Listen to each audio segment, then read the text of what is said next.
Welcome to Inside Politics, our weekly podcast on a large handful of things you need to know about San Antonio politics. I'm Greg Jefferson, politics editor of the San Antonio Express News, and I'm joined today by Megan Rodriguez, Hello. our Ace City Hall reporter, and our special guest, Bryan Gervais. Did I get it right? Got it. All right. Yeah.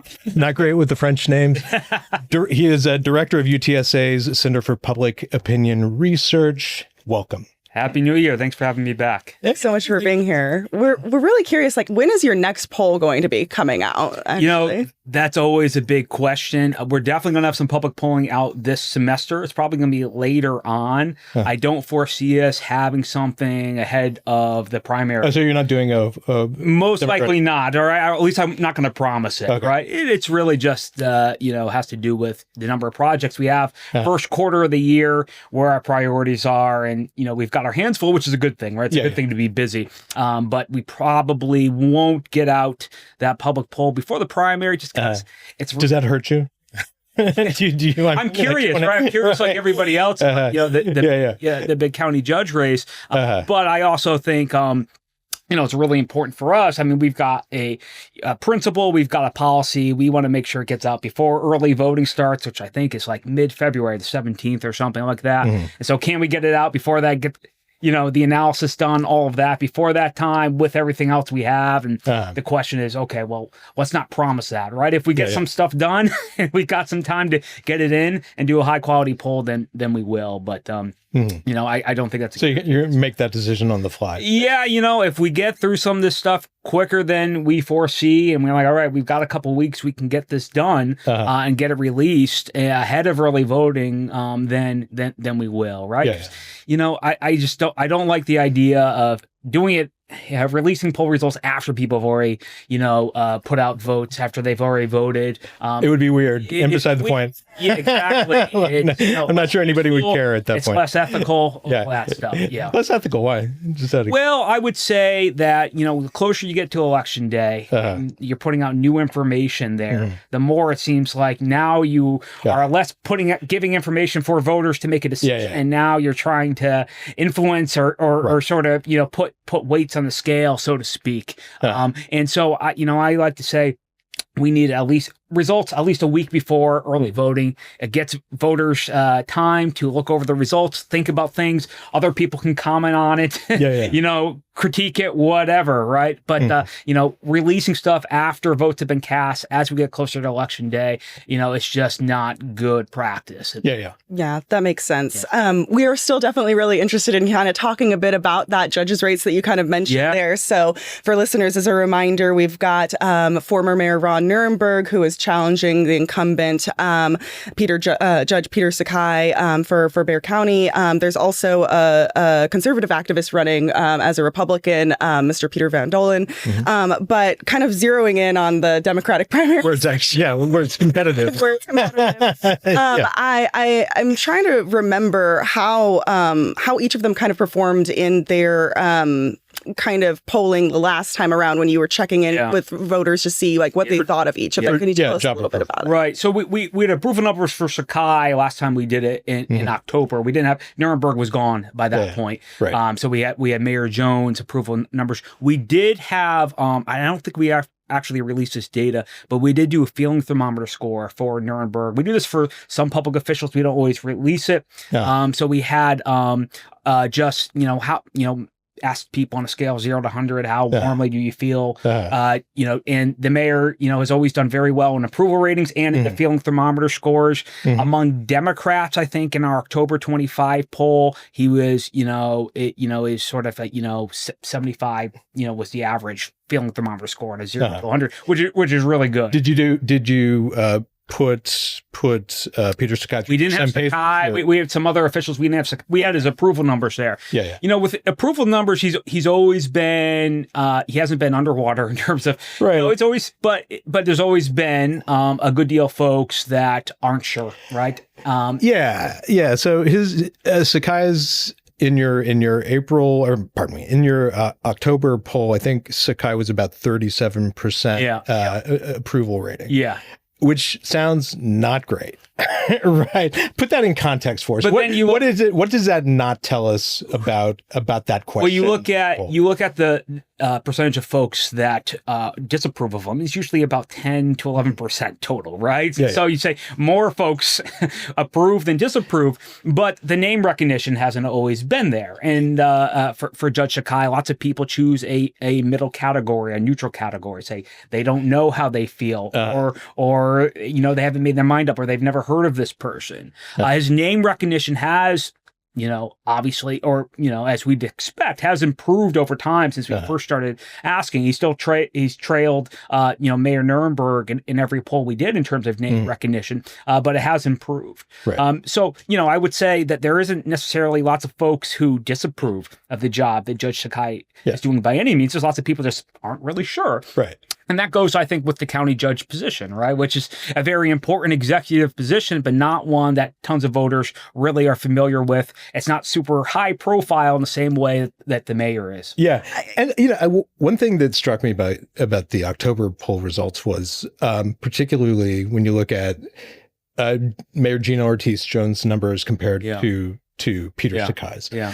So in her case, about 2% of those polled said never heard of her. Yeah. It was 10% for Peter Sakai. What's behind that? Is it just that county government is hard and it's fragmented and nobody knows how it works? And I mean, I think if we go back into the Express News archives and see how many headlines had Peter Sakai's name versus I can't think of that. Ortiz-Jones, we'd be hard to find any, right? So the ratio there in terms of headlines, is very much advantages the mayor. And it's not just, Mayor Jones, it's just in general. Like the mayor is a higher profile position, not less important than county judge, just higher profile.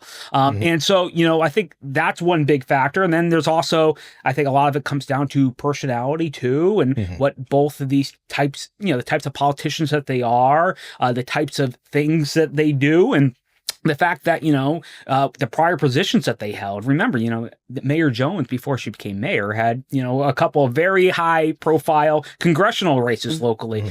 We have tons and tons of ads, for a couple, election cycles talking about it. So that name, right, it rings a bell. Even people that aren't reading the Express News daily, aren't seeing the headlines, it rings a bell in a way that Peter Sakai's name will not. And Jones, I've heard that name before. Right? Yeah. I guess to that point, though, you've got an incumbent in this judge's race versus a mayor who, even though they're different offices, like you're saying, the mayor is just more well-known. Who has the real advantage here? I think a lot of people automatically give that usually to the incumbent and think they've got the leg up, but it doesn't really quite seem so clear-cut here. Yes. I love that question. In fact, Greg, I think we had a conversation about this, the incumbency advantage, a little bit earlier, a few months ago. And that's the big question, right? We think incumbency advantage, right? You get what it comes down to is name recognition and also other institutional advantages, right? Donor networks, right? Staffing and all of that.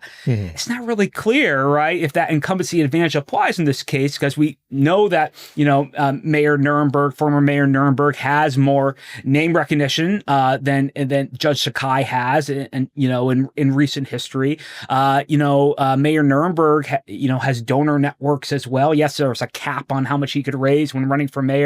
Doesn't apply with county races, but there's still those donor networks there, connections locally. And so, does the things that we think usually advantage an incumbent, does that really apply to this race? I think the question for me that it comes down to is that, one aspect of incumbency advantage, in addition to those institutional advantages, also is that voters tend to be risk averse, right? If there's not necessarily anything going wrong, if they don't know about the new policy positions of the challenger, are they really going to shake things up? Or are they just going to stick with the status quo? The policy positions of the county judge aren't super well known. I'm talking about the office, not, Judge Sakai in particular. It's just that this is something people pay a whole lot of attention to, other than things outside of like Project Marvel or something along those lines. And so, whether or not, voters, think, okay, there's something wrong with the policies here, we should switch to the challenger here. I don't think that comes into play. But what I do wonder is that if there's enough Democratic voters here saying, there's nothing wrong with Judge Sakai, things haven't been going wrong, why are we going to mess with the status quo? We like Mayor Nirenberg, but should we really change things up here? What is this necessary? Right. And I think that's the big question, is that if that risk aversion comes into play here, will it lead some folks, who generally think, I like Mayor Nirenberg, I like him a lot, we're really familiar with him. Really, we don't need to shake things up here unnecessarily, right? I mean, things, we don't expect things to go wrong with Mayor Nirenberg, but they could, right? So we're going to stick with Judge Sakai. Is it possible that you'll have voters in the Democratic primary who are going to ask themselves, reasonably, why would I, what's wrong here? Like what problem is it that Ron Nirenberg is going to solve? Or is it possible that you'll have some voters say, okay, my politics, like everybody else, is becoming a lot more tribal. Right? Like we don't need dem on dem violence. And they get ticked off that, you have an incumbent county judge, like I said, it's, whether you think he's doing a good job or not, he kind of, nobody really knows his performance all that well. He seems to be doing well. And why muck that up with a primary challenge? Could that rebound badly for Nirenberg or not? It's possible. I think so. And that's why I think this is such a fascinating case, right? It really is a cool case study here. And in some ways from a political science perspective, right? When voters, don't really have anything against an incumbent and there's a popular challenger, how are they going to react to that, right? Are they going to see this as really an expensive race here? Because there's going to be lots of money involved where these resources could be devoted elsewhere. And from a partisan perspective, think, I'm angry about this. I'm going to stick with, the guy in office because of that. Or are they going to say, well, we know this other guy very well. He's very, very popular, more popular than the incumbent in some measures. And so, we'll stick with that. We'll switch horses. That's going to be the fun part. Right. So it's easy to talk about job approval ratings and, in setting them side by side, it's like for whatever reason, Nirenberg's, he's eclipsed Peter Sakai in job approval. We've kind of gone through some of the reasons, but Sakai might be where he is, whatever. But in a Democratic primary where you've got an incumbent county judge Democratic primary voters who tend to be, more regular voters are going to come out every Democratic primary. They've already voted for him for the office once. But not only that, he's had a couple of decades as a judge. And so, you have a lot of Democratic voters who are just used to seeing Peter Sakai on the ballot and are maybe used to voting for him. Is that, like, what kind of advantage is that for him? Or is it just negligible given Nirenberg's kind of name identification and how voters feel about him? I don't think having voted for him for an actual, judicial position that's high profile. So it's like apples and oranges. Isn't going to, help them all that much.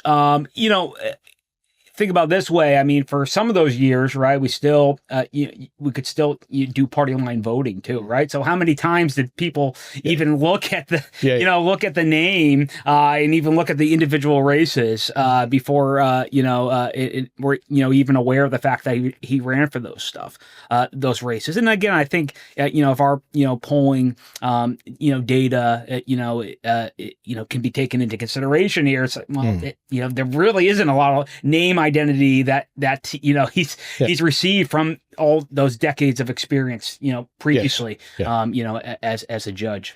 So the last question on this race, and it's an unfair question, as to put to a pollster, right? But I'm going to ask it anyway. So given everything you know about this race, what kind of campaign would you run if you were Ron Nirenberg? No, and then I'm going to be even more unfair. As Peter Sakai, what kind of campaign would you run? I really don't.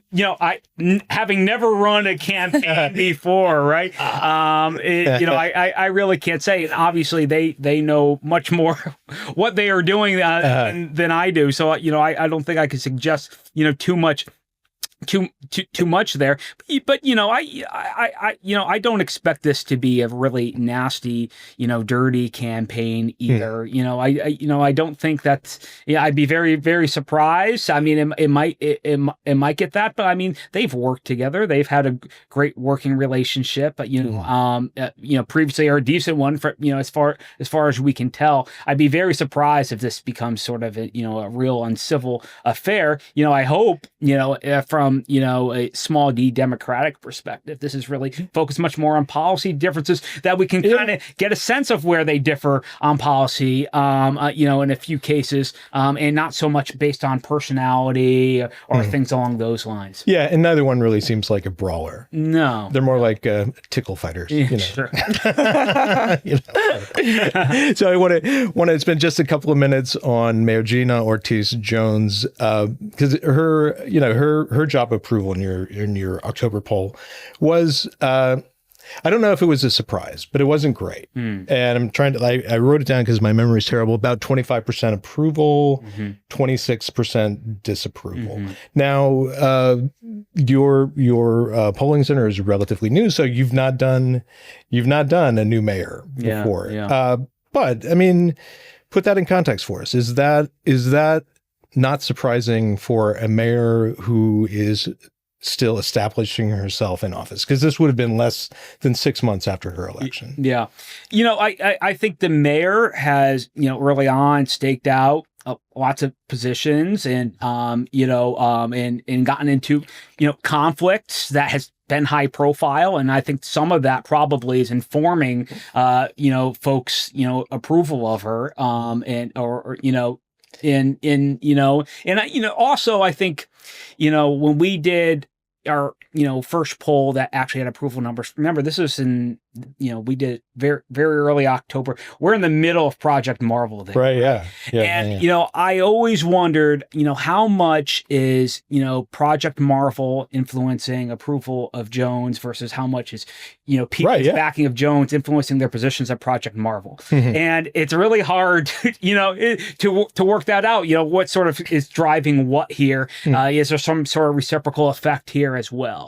So, I do think, next time we do a poll, we'll do more approval numbers. I am interested to see what happens outside of the context of the Project Marvel fight, or at least, round one of the fight, right?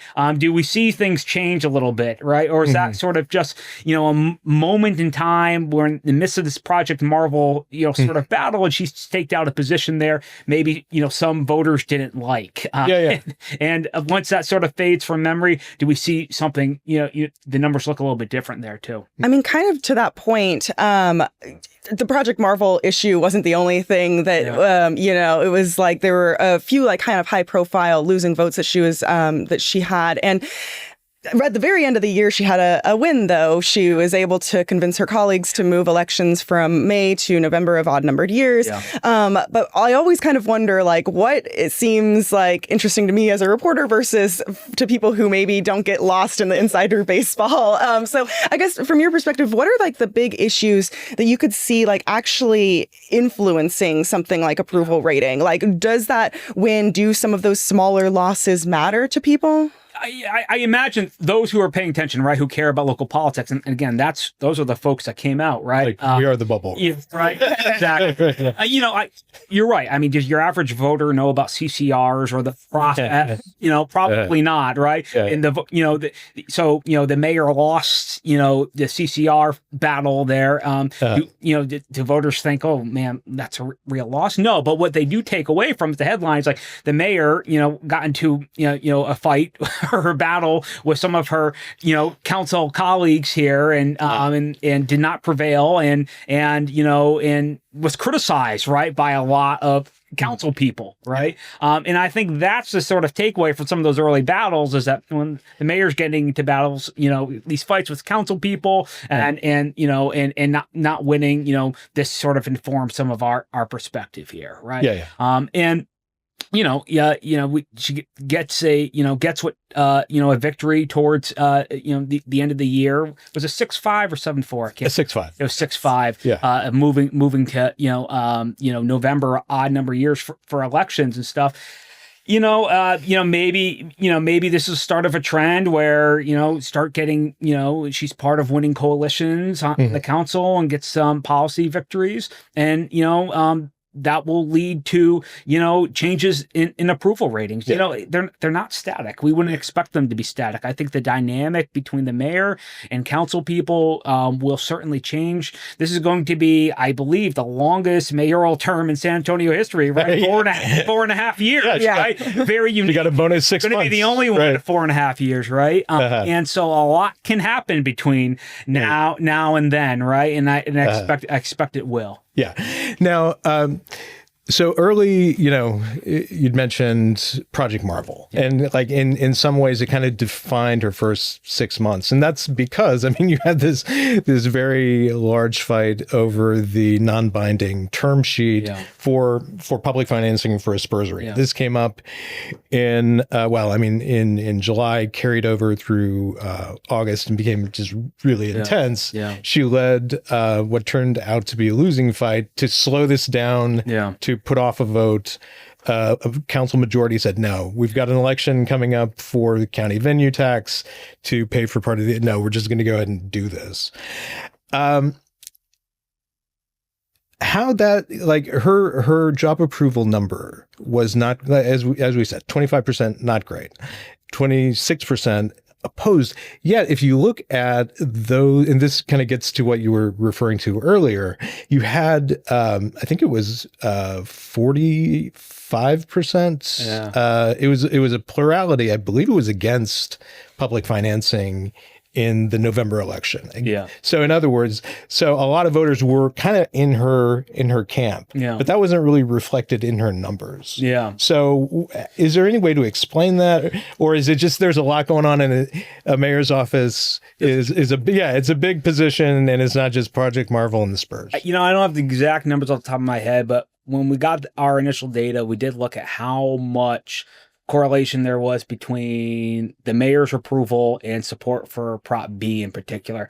It was a little bit messy. It wasn't as clear cut as you might expect, right? In fact, I think, if I recall, I think actually approval of Governor Abbott was actually a better explainer, which doesn't make a lot of sense, right? And so, how much, Prop B, was really influencing her approval numbers. I think was a little bit unclear from our data.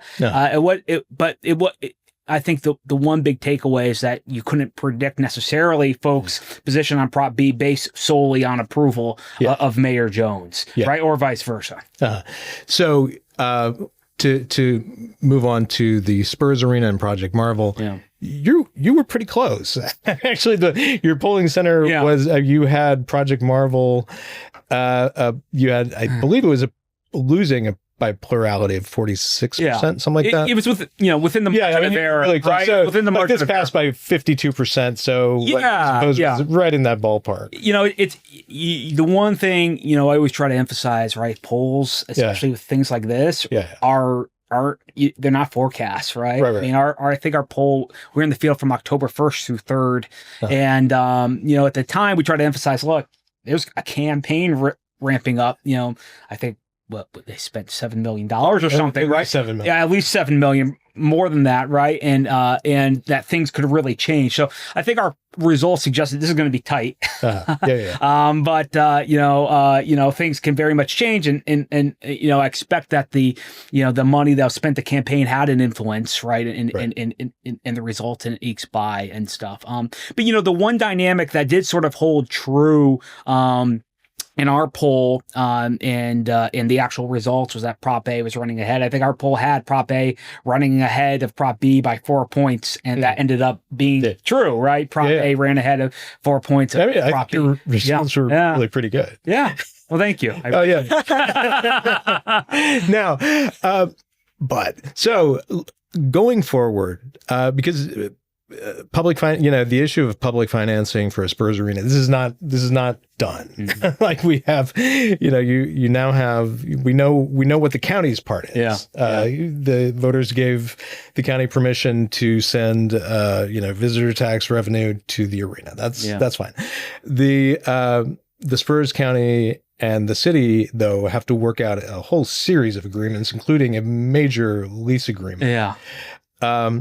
In order to line up city funding. So the issue remains, but it doesn't look like it's going back to a public vote. Yet, does public opinion, is that going to play into how City Council and Bexar County Commissioners Court handles these agreements and the negotiations of them? Yeah, I imagine it will, right? I mean, and it's not 100% clear, right? There won't be a public vote. I mean, the mayor's intimated, right? That's right. Yeah. I mean, the term sheet, they've got mechanisms for how, how they will repay the bonds, but whether or not the bonds will be issued, that's right. Whether or not that's subjected to, that could go to a vote, city voters to approve that. I mean, the mayor suggested that, so could, right? So public opinion very much could come into play here. I think with that, right? And there's so many things, as you mentioned, we have to work out, and you wonder if there's going to be fatigue with it and frustration over time. I think that's the X factor. Okay, city's going to do 38% or 489 million, whatever's less for just the arena, right? But you have to come up with 200 million something at least for infrastructure upgrades. Maybe the sauce chiller plant needs to move. That's another 200 million or something. That's not clear yet. And you wonder, right, as these hundreds of millions of dollars come and if there's going to be confusion on voters' parts, right? So the city and the county, they can say, well, look, this isn't coming from, any property taxes or city taxes, not or anything along those lines. We've got these tax reinvestment zones and, and all this sort of stuff, incremental reinvestment zones and all these other mechanisms for doing that. That's really complicated stuff, right? It's like you read through the mechanisms for just a city bond that, they're going to use to repay that. And I think there's 3 of them, right? It's like, okay, but they're all pretty confusing. I think, the average, person, the average voter, they're, confusing to me, right? And so I think that, that's when public opinion is going to come into play. Is there going to be, more frustration among voters thinking, wait a minute, we are approved, right? Didn't we vote to money for this, right? And wait, now there's more money coming there from this and that and this, right? And does Cops and Metro come back and continue to raise concerns and whatever, right? And am I going to be buried under more Spurs flyers? Yeah. So exactly. So it's a super long process. Right? I mean, we've gotten through phase 1 here, which is okay, we're going to have venue tax money from the county. There's a whole lot more to work out there,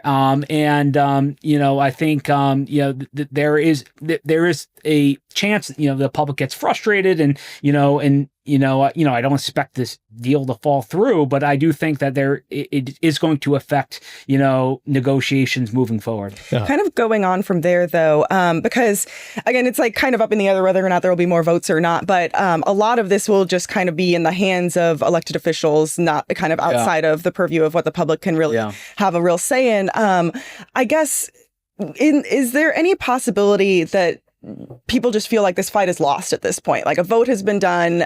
They don't care as much now that they don't feel like they have as much of a say. I guess, where do you see the public kind of going here? Like continuing to rally against or for? Like where do they maybe fall? Well, the mayor and the city council, right, they're not up for re-election for, as you said, right, some time now. 4 years. However, right, we're going to have 4 years of this sort of stuff occurring, these negotiations, and construction's not going to be done right by then, right? And so where things stand, I think, and, as construction delays are inevitable, as there's frustration, as there's money, who knows where, what we're doing in terms of the macro economy at that point. I do think that what happens here, right, and the details of these negotiations do matter and how much the public approves or is happy with this, because, the members of the city council, they're going to be paying attention. They're going to be thinking about that, right? So the decisions they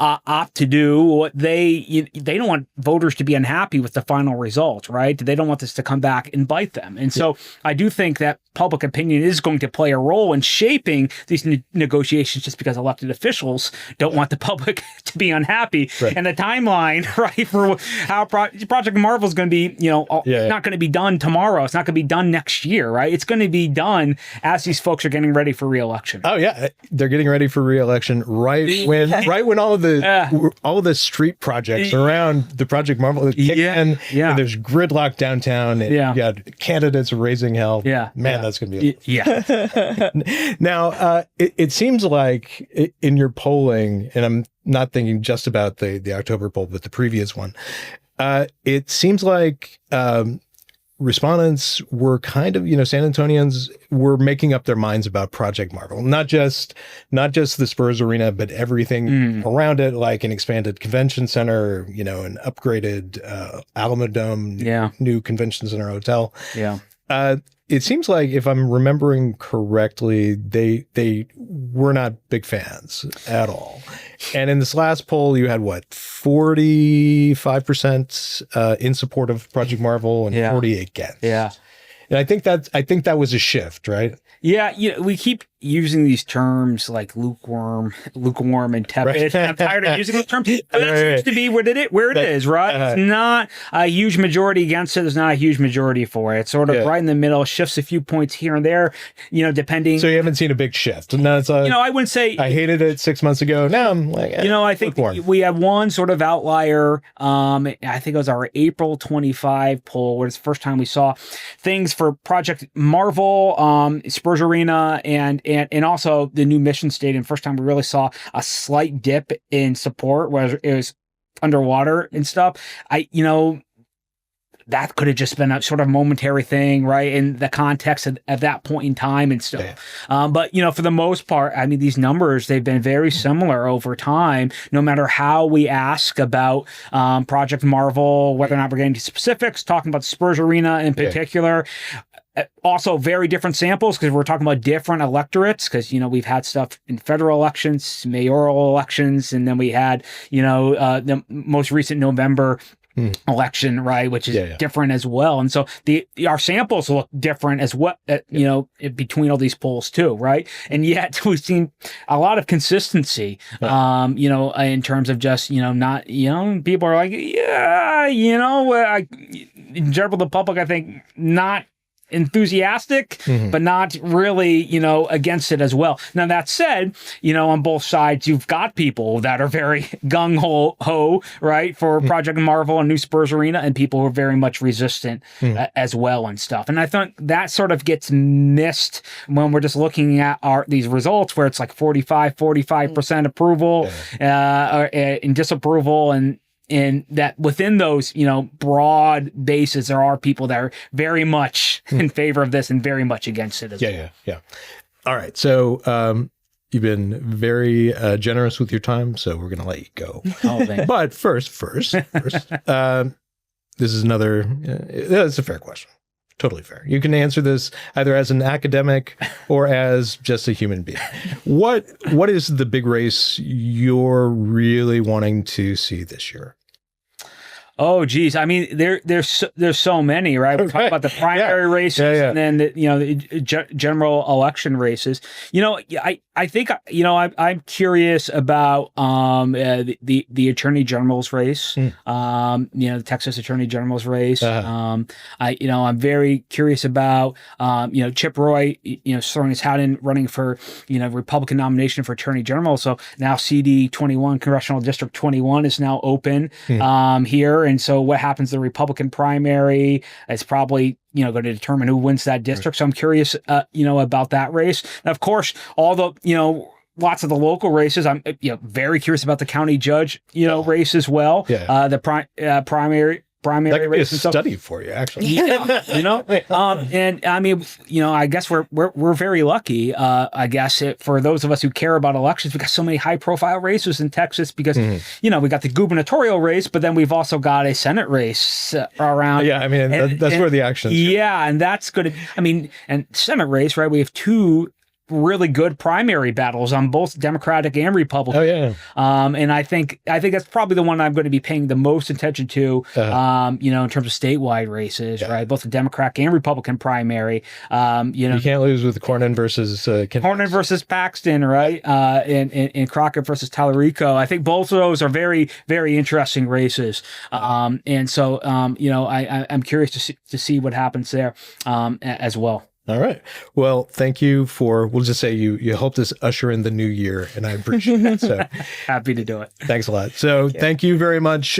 Please join us next week. If you've not signed up for the new and improved Inside Politics newsletter, drop down to show notes, click on the thing and sign up, and we will see you next week. Thanks a lot.